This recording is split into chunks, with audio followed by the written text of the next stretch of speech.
Boa noite, mães. Louvado seja nosso Senhor Jesus Cristo. Para sempre seja louvado. Que bom estarmos unidas mais essa noite. E hoje vamos dar continuidade ao estudo do livro Ser Mulher à Luz da Bíblia. E hoje vamos tratar de um assunto muito importante, muito difícil para nós, que é a nossa responsabilidade, né, pela influência em nossos filhos. Essa autoridade que Deus nos deu, autoridade emocional, autoridade espiritual, né, e que a gente possa estar sempre buscando em Deus, no Espírito Santo, a sabedoria para fazer melhor uso dessa função tão importante e tão abençoada. Hoje a gente vai ler um trecho do relato, né, de uma situação de uma mãe que infelizmente estava em pecado e, não reconhecendo isso, ela ainda influencia negativamente sua filha. E infelizmente leva sua filha a participar de um crime, né? A gente está falando então de Herodíades, que tinha um caso com o rei Herodes, né, sendo ela mulher de seu irmão. E na festa então de aniversário do rei Herodes, ela influencia no pedido de sua filha a ele. Ela pede que ela peça a cabeça de João Batista. E imaginam quais as consequências desse ato de raiva, de repente impensado, de vingança. Porque o próprio rei Herodes, apesar de se incomodar assim com aquilo que João Batista lhe falava, né, para que ele mudasse de vida, que isso não era correto, ele sabia, ele sentia dentro dele que ali estava um santo, né? Aquilo tocava de alguma forma dentro dele, mas não era suficiente para fazê-lo renunciar ao pecado.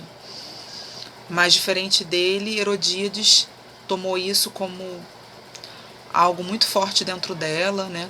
Com um desejo muito grande de vingança e de acabar com aquilo tudo, porque logicamente ninguém gosta de ver o seu pecado esfregado em sua cara, né? Então ela, em vez de buscar em Deus forças e mudar de vida, ela resolve então resolver da forma mais rápida, né?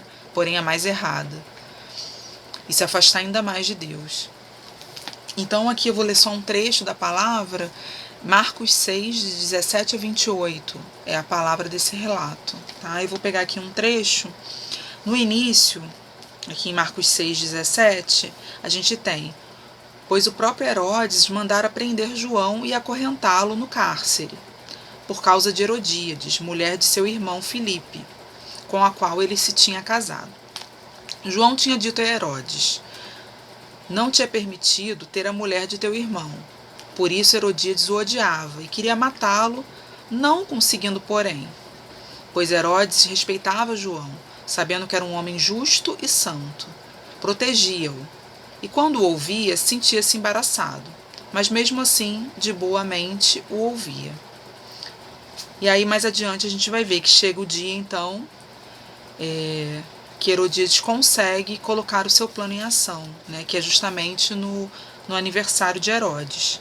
Que aí a filha de Herodíades, a gente vê aqui no versículo 22, ela se apresentou, pôs-se a dançar, com grande satisfação de Herodes e dos seus convivas. E disse o rei à moça: pede-me o que quiseres e eu te darei.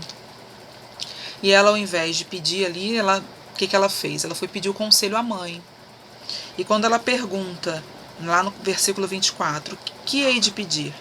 A mãe, no mesmo momento, responde: a cabeça de João Batista.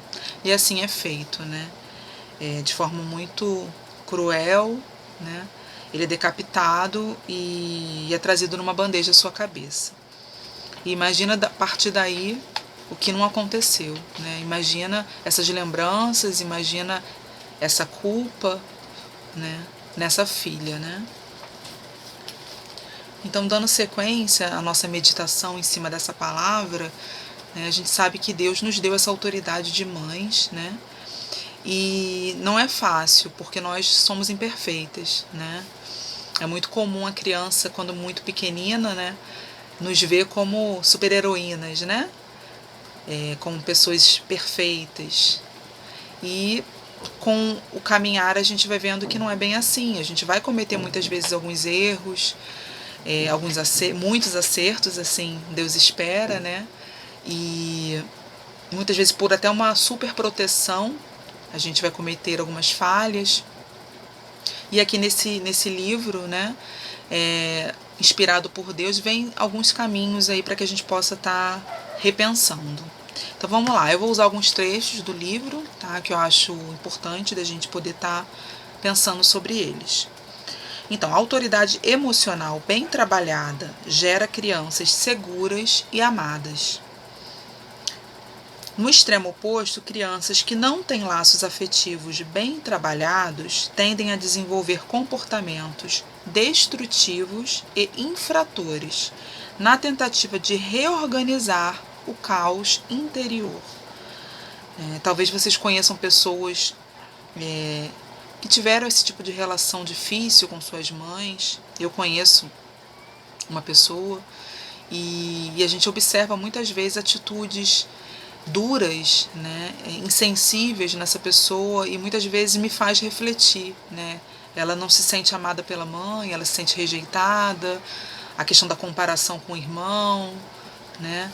Questões até mesmo de saúde mental da mãe, né? Ela se sente que a mãe compete com ela, então como que isso depois gera comportamentos, emoções, atitudes negativas na filha, mesmo já adulta, né? E aí essa filha hoje ela busca, né, na terapia, busca na espiritualidade, tá vencendo essas questões.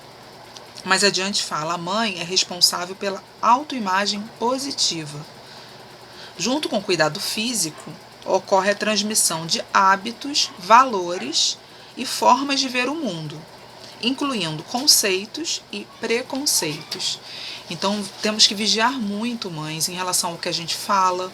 Às vezes a gente pensa alguma coisa que não está correta, mas se a gente fala isso para o nosso filho, principalmente quando ele ainda está em formação, é uma criança, é um adolescente, né? Isso vai entrando na sua mente, né, e vai muitas vezes influenciando, sim, os valores dele, os preconceitos dele, né? Então que a gente tenha muito cuidado em trabalhar isso dentro de nós, mas enquanto isso ainda não está resolvido em nós, que a gente possa se vigiar, né? Se vigiar em relação ao que a gente fala. Em relação ao que a gente fala de outras pessoas, para os nossos filhos, às vezes alguém que a gente não tem muita empatia, que a gente não tenha muito a ver com o nosso jeito de ser, de viver.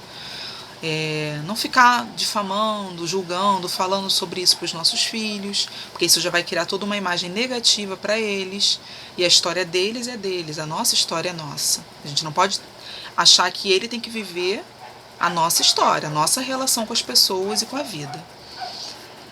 Mais adiante fala assim, que essa relação íntima entre mãe e filho, ela ajuda na formação da autoimagem positiva, e isso vai acompanhar ele para o resto da vida. Isso vai repercutir na vida conjugal, profissional, social, né? Então, olha a responsabilidade, né? E como eu falei, quanto mais buscarmos em Deus, no Espírito Santo, com boas leituras, na Palavra de Deus, na Eucaristia, na oração, né, mais o Senhor vai nos moldar e vai nos ajudar nessa missão.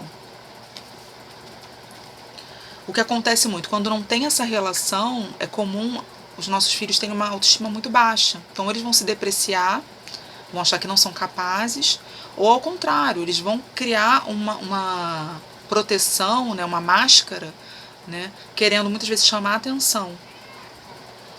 Mais adiante a gente vê o seguinte, o que é muito importante, hoje em dia a gente é muito atarefado, a gente tem muitas questões, né, muitos trabalhos em casa, fora de casa.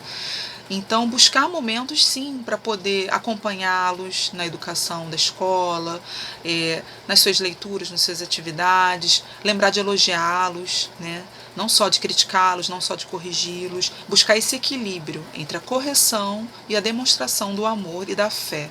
Né? Algo que eu costumo partilhar muito é quão importante é que sejamos bons exemplos de fé. Né? Se eu sou católica, se eu busco na minha fé força, coragem para vencer as minhas tribulações, é muito importante que meu filho veja isso em mim, que eu testemunhe isso para os meus da casa, e principalmente para os meus filhos, desde muito pequenos, né? Lembrá-los a orar, a agradecer, mas que eles vejam em mim atitudes de cristã, certo? Então vamos pedir para Nossa Senhora para o Senhor Jesus, nosso Senhor e Salvador, para que nos ajude nessa missão árdua, mas tão prazerosa, de tanto amor, de tanta cumplicidade. É tão gostoso, é tão bom quando a gente tem uma boa relação com os nossos filhos, não é verdade? Então, e se caso você não tenha, ore, peça ao Senhor sabedoria, peça ao Senhor que Ele te mostre o momento de calar e o momento de falar, o momento de corrigir e o momento de abraçar, de beijar, que a gente não seja permissiva, achando que sempre tem que falar sim. É duro, né? Eu costumo dizer assim, eu falo pro meu filho isso às vezes, até que não tem precisado falar não. Eu falo, filho, eu queria eu dizer sim a tudo, eu queria eu dizer sempre amém, mas não é assim, né? Quem ama cuida, quem ama corrige. E a gente tem mais experiência, né? A gente já passou por algumas situações que a gente pode, muitas vezes, estar orientando os nossos filhos, de que aquele não é o melhor caminho, né? Mas eles vão crescer, vão amadurecer, vão criar suas próprias raízes, seu caminho, né? E que a gente sempre entregue a Nossa Senhora e ao nosso Senhor para que os cuide. Amém? Então, que a gente possa dar continuidade a essa noite abençoada e maravilhosa, aos pés de nosso Senhor, na companhia de nossa mãezinha, Nossa Senhora de La Salete. Estamos unidas em nome de um Deus que é Pai, Filho e Espírito Santo. Amém.